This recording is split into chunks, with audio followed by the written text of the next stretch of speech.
Right team, Jeff Bezos once said, your brand is what other people say about you when you're not in the room. But something that I firmly believe is that your offer is what makes them pull out their card while you're in it. And let's be real, cold DMs and chasing clients is bleeding time and it's bleeding energy. We don't do that here. In fact, I've done none of these things and built my latest business from zero to more than 30k per month in just 6 months.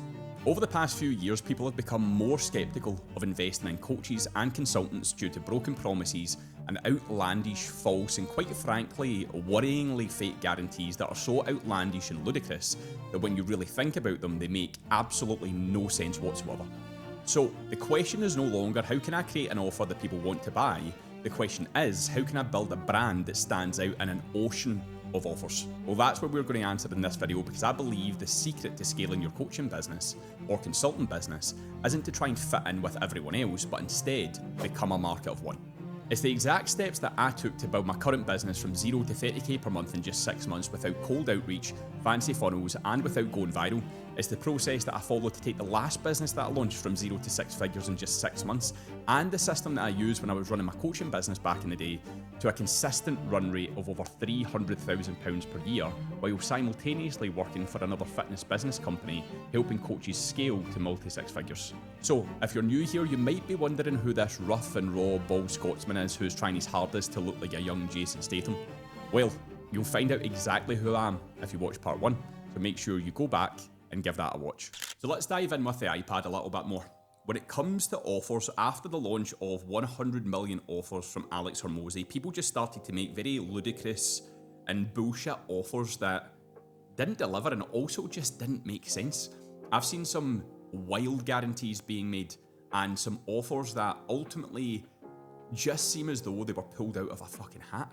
So what we have to understand is that there's 3 principles with this. Now, principle number 1 is that you should only ever sell what you can back up. And this is something that we see consistently inside of the health and fitness industry. It's basically where coaches sometimes outgrow or perceive that they outgrow just the health and fitness.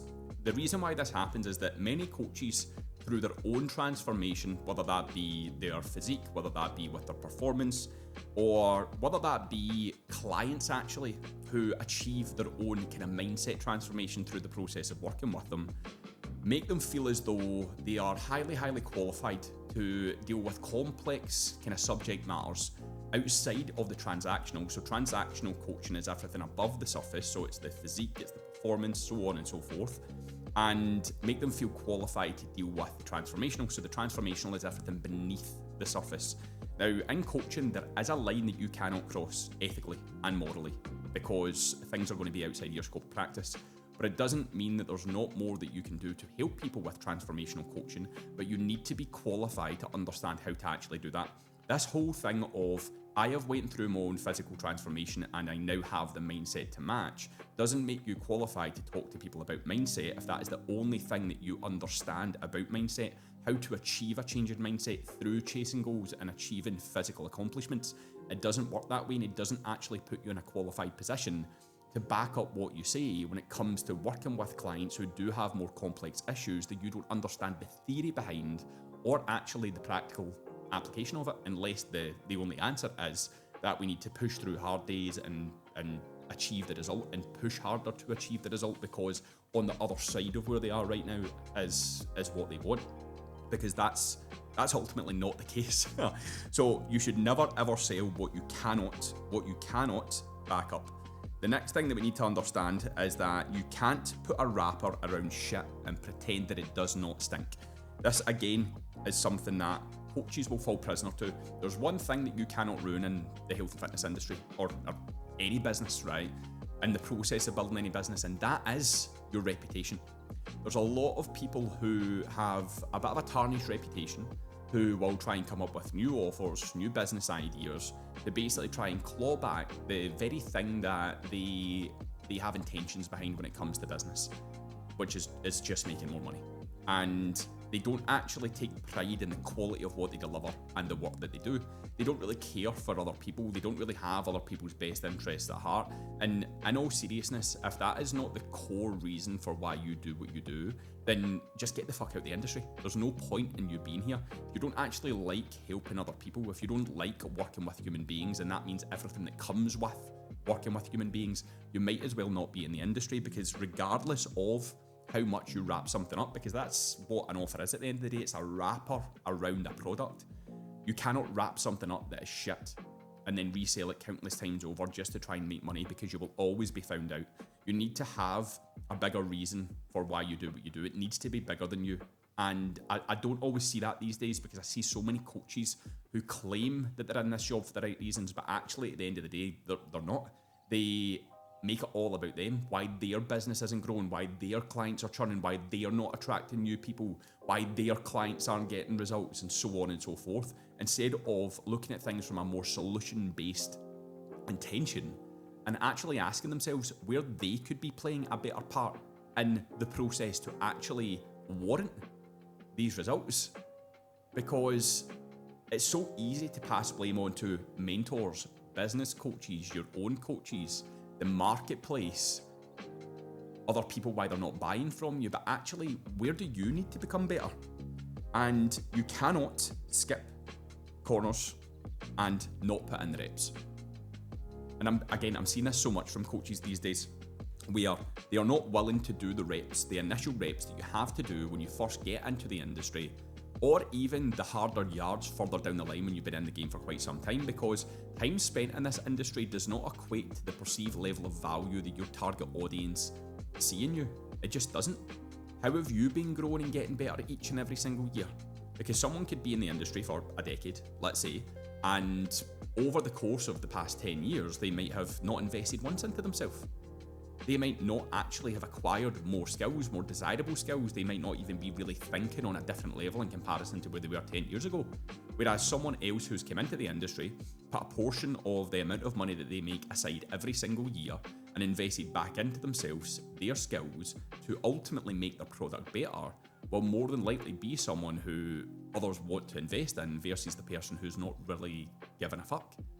And this is where time spent can't be this thing that we shout about as if it warrants results and it warrants us getting what we want if actually we're not doing the things to get it in the first place. So this is so important to understand, because if we cannot take a level of radical responsibility and understand the part that we play and be accountable to the things that we need to do and need to change in order for us to warrant particular outcomes and warrant particular results, then ultimately you're just going to end up self-loathing. You're going to be constantly having a pity party. You're constantly going to be blaming other people. You're constantly going to be going round in circles, distracted, over-consuming on things in social media, wondering what the right thing to do is amongst a world of uncertainty.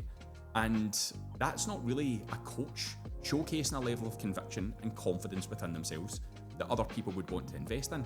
So the very thinking that you have behind your intentions of why you're trying to create an offer that someone would buy from you just to make money, that very intention is the very thing that's going to stop you from making money overall. It needs to be done with the right intentions. It needs to be done with the right level of thinking behind it, because at the end of the day, if you don't do that, then why should anyone hand over their money to you?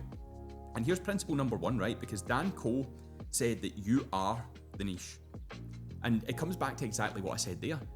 If you're not showcasing a level of thinking, a lifestyle, an approach to how you view life, how you view difficult situations, circumstances, how you respond to things in such a way that would actually allow your target audience to look up to you and say, you know what, I want to be more like that person. I want to actually work with this person because I want to be in closer proximity to them, because I feel as though they could definitely help me change a lot of things about myself that I don't like and want to change, and achieve the things in life that I know I'm capable of. So if you're not showcasing that, then ultimately, why should people buy? I'm going to continue to come back to this, right? Because there is one thing that I've lived by in my life, and it's radical responsibility. Not apportioning blame to circumstances, to life. And it's only because I have done that in the past and I realised that it didn't get me fucking anywhere. and also apportioning blame to myself. Now, there's a huge difference between blame and responsibility. When you blame yourself, it looks like kicking yourself when you're down. When you take responsibility, it looks like picking yourself up when you're down. The majority of coaches manifest personal issues in business, which is the very thing that stops them from growing. And if you don't have a great relationship with yourself and you decide to give yourself a harder time for things, then you're never going to move forward. Because if you don't treat yourself like a best friend, someone that is on side, someone that is your biggest supporter, someone that is also going to be critical towards you so that you know where you need to improve, then you're not opening yourself up for feedback. And if you can't give yourself feedback and understand where you've gone wrong, where you've made mistakes, where you've made poor decisions, then ultimately you'll never change because you're not learning from past experiences. And you will just continue to blame the cards you were dealt, where you were brought up, what opportunities your parents gave you, that you're not as good looking as someone else online, you're not as in shape as someone else online. You're just going to continue to look at things to apportion blame to. So you need to be your niche by showcasing a greater level of desire about the things that you want to achieve and accomplish in life, but most importantly, how you do that based upon the way that you think, because coaches forget this. Coaches always see the clients that they work with as people with bodies that they want to change, in the majority of cases, right? Whereas they always forget that people have a brain. And in order for the body to transform, for someone to achieve their performance outcomes, for people to improve their relationship with food, you need to understand how the brain works. And when you understand when the brain works and coach effectively around that, you cannot think that you're different from your clients. So that objective level of coaching that you give to your clients allows you to objectively coach yourself as well.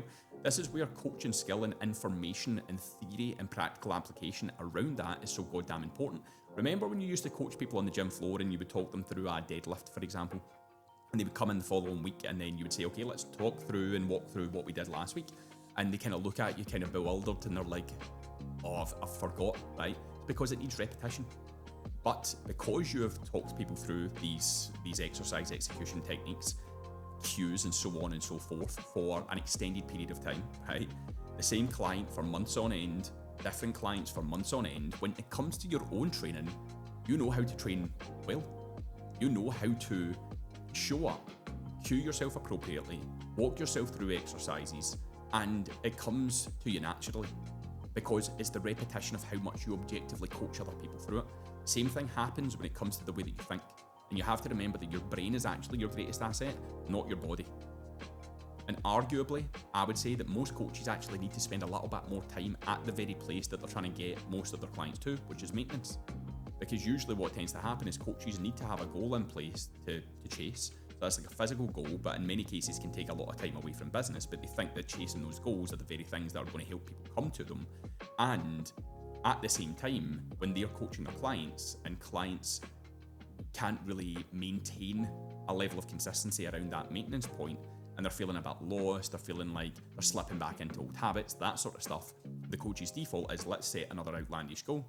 Because even when coaches take that away and they focus primarily in business, they start to get more out of shape, they're not as inspired, all of this sort of stuff. So it's important that we remember that the things that we do in our own pursuit of the things that we feel like we want can very often, through our own biases and assumptions, be passed on to our clients if we don't have that objective understanding around the theory and the application of that over time, not only to your clients, but also to yourself.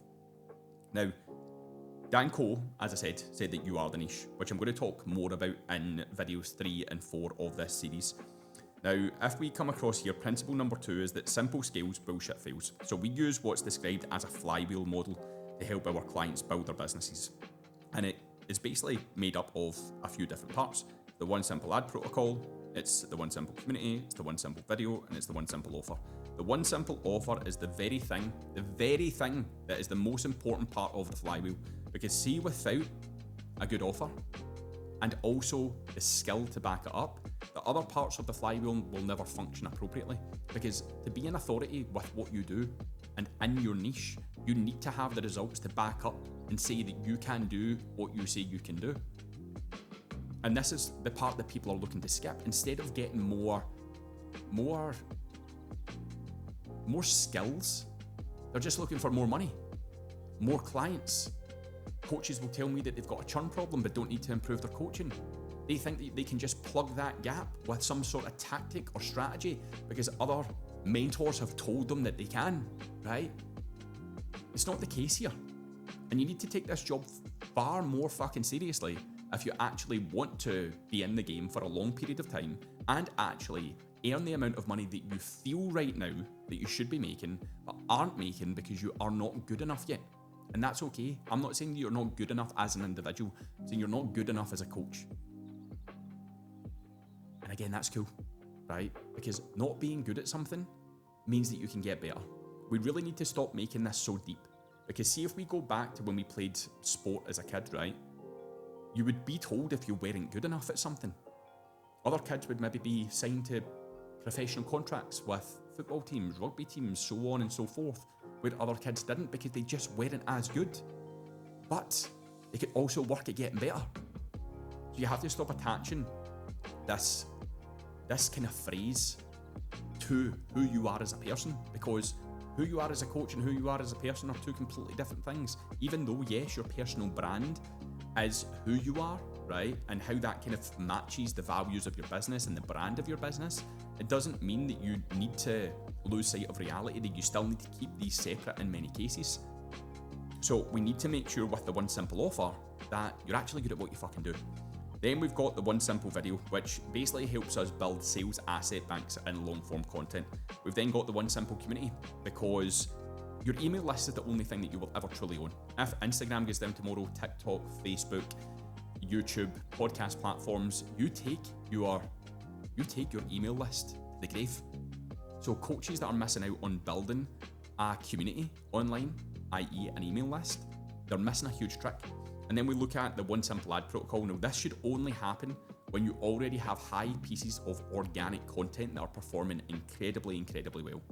And this is where the flywheel removes complexity, because every single complex step in a business that doesn't need to be there, it's just another opportunity for failure.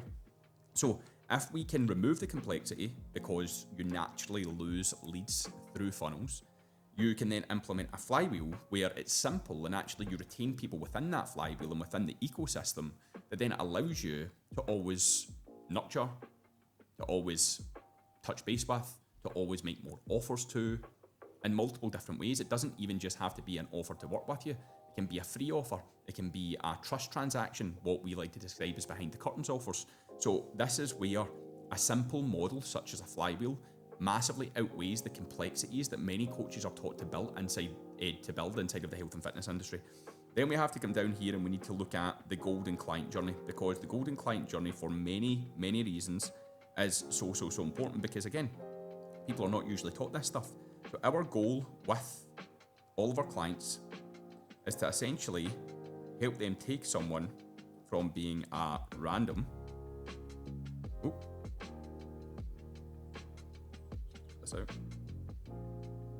from a random to someone who is engaging with the content, right? Because your content, the goal of this should be to shift beliefs. So if you're able to shift beliefs in people and they start to engage in your content, it allows you to then open up conversations, because we're not really a big fan of cold outreach here, as you'll probably know by now, because we focus more on lead efficiency rather than lead volume. So it's more about how can you get better in areas to attract more of the people that are actually going to buy from you rather than chasing people.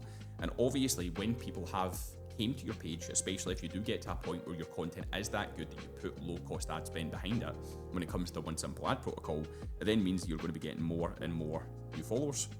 So when we get more and more new followers, it means that we can open up a DM conversation to basically look at if we can qualify someone as a lead, because a lead is someone that you earn the right to communicate with in a closed channel, and we're then able to follow up and make offers to these people with free assets and long form content, because those things are sales asset banks. So we would be redirecting them to something like YouTube. We can then obviously be using YouTube to then redirect to a lead magnet, which then brings someone into your email list, and then you've got a qualified lead.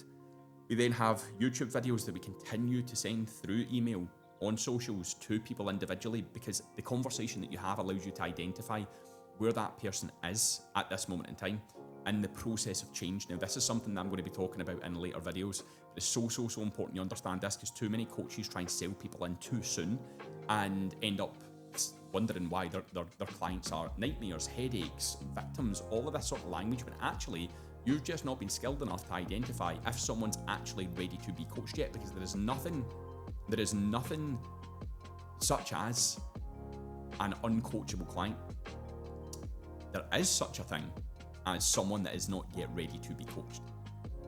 And this is why cold outreach can work to get people into the business, but aren't always the best clients. Whereas if you have a system somewhere to put people back into, to nurture them until the time is right, and where they would be a great client, then it's not only just building a better relationship, building more trust, it's actually then setting up more money for the future of the business, which is something that many coaches don't do because they just focus on month to month.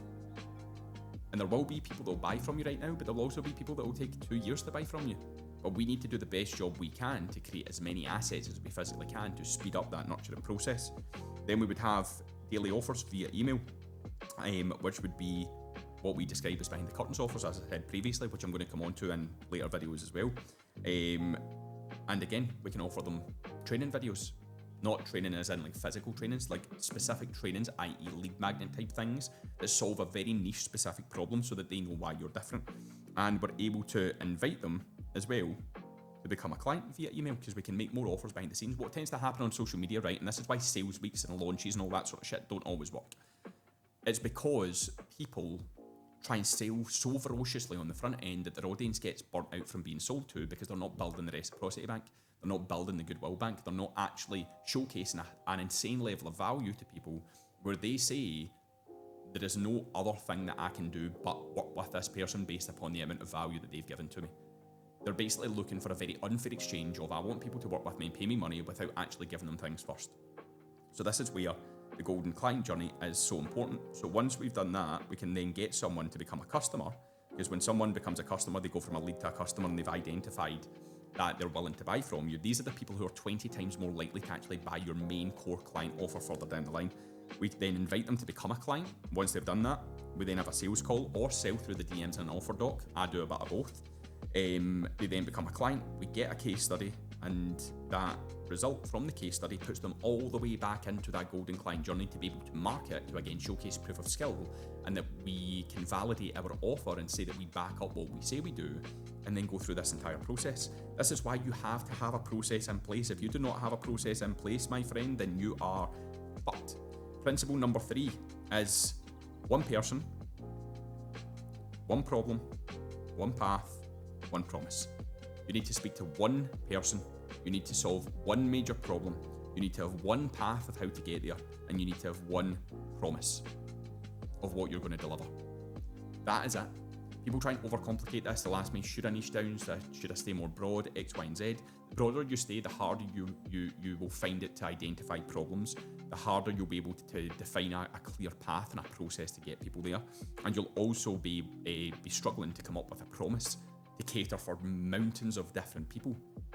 So I'll actually argue that the reason why you don't want to niche down is probably because you're scared that you're leaving money on the table.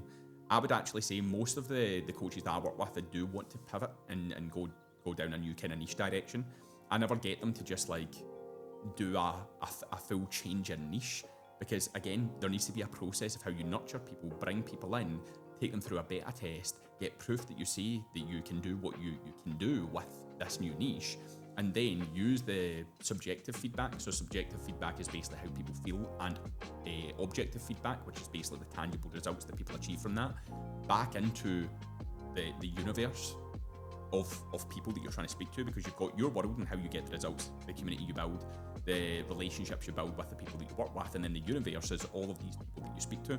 So if you're able to put back out to the universe proof to say, I can do the thing that I say I can do, then there's a far greater and higher likelihood that people will then buy from you. But you also have to continue to make money in the process, because this is where I'm always seeing coaches being told, yes, change niche, just go all in. But then they've not actually had systems or processes in place to nurture that niche. They've not ran things like a beta test, which, by the way, you should always focus on proof before profit.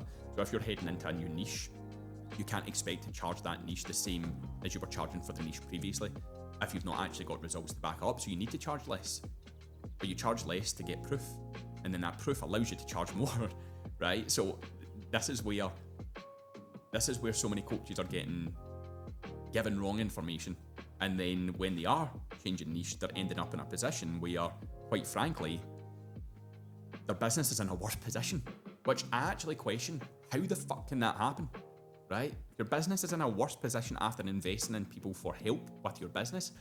How? So let's look at principle number 4, right? We need the product to be clear versus, complex.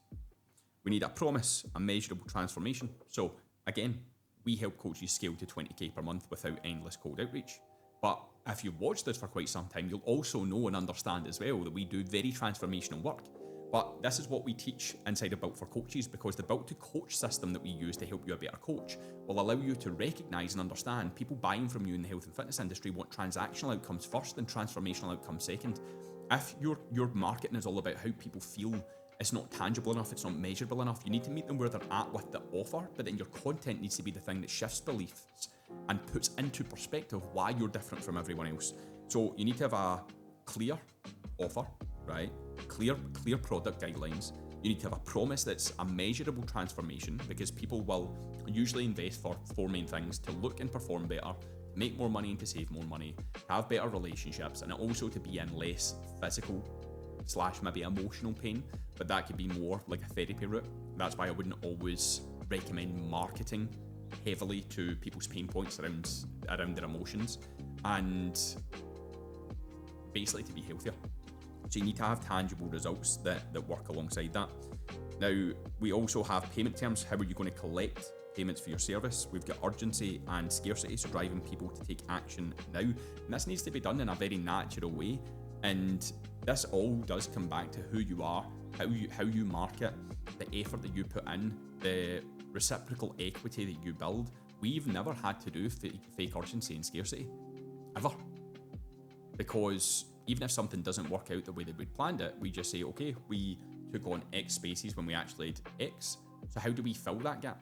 How do we make something better? How do we improve what we're doing to make sure that those spots get filled the next time? It's as simple as that. Take responsibility. Bonuses, so specific to your offer. Now, this would be anything that you feel is warranted based upon the offer that you're running. So for example, we are trying to help coaches, of course, scale their business to particular milestones and also have specific milestones within their delivery. So we have milestones that we want our clients to hit, like a 50% increase in retention, 100% increase in retention, 200% increase in retention. We also have milestones around running their first client events, running their first public event. And based upon these milestones, we then reward people with bonuses when they hit them. Because we actively want to give people things to say, you've done a fucking great job and you've hit the milestones that we're measuring your progress on. Same goes for business. And guarantees as well. I would only include a guarantee if you have no proof of skill. So essentially, if you are someone who is starting out in a brand new niche, the guarantee would be, I'll work with you for free until we get X result. Say they're signing up for 3 months. If you don't get the result within 3 months, I'll work with you for free until you do. But if you do have proof, then it's not a guarantee of I will work with you for longer until you get the result. It's more so this will work only if you do the work. So you have to remember the difference between them. And again, if you do have proof, back yourself. Don't just throw in silly guarantees because you're scared that someone won't buy from you if they don't have a guarantee. People won't buy from you, not because you don't have a guarantee, but because they're not sold on you yet, which is exactly what we're trying to cover in this full 6-part series for you to best understand why someone might not buy from you and all the things you have to do to get people to a point where they're actually saying, I'm in, how do I work with you? How much does it cost? I don't really care, just give me the payment options. That should be the goal. So let's finish off with offer laws. Sell the vacation. No one likes going to the airport. No one likes sitting behind a family with 3 screaming kids, right? By the way, if you've got 3 screaming kids, I know you probably don't like being on a flight with your 3 screaming kids either. So I feel for you. So you want to sell the vacation. You don't want to sell all the shit stuff that comes along with the travel. You want to sell the vacation part, like what it's like sitting on the beach, looking at the sunset with a fucking pina colada in your hand, relaxed, feeling great. No, you worked hard to get there. You'd maybe just hit big milestones. That's what you want to sell. Small promises are easier to keep. Do not promise outlandish and ridiculous things in a short period of time. If you're working with women and you know that your niche struggle with emotional eating, let's just say, men can be the exact same thing, by the way. We want to take into consideration here that if you're promising 3 stone weight loss in 3 months, then you're actually setting people up for failure and to reinforce how they feel about themselves and their relationship with food.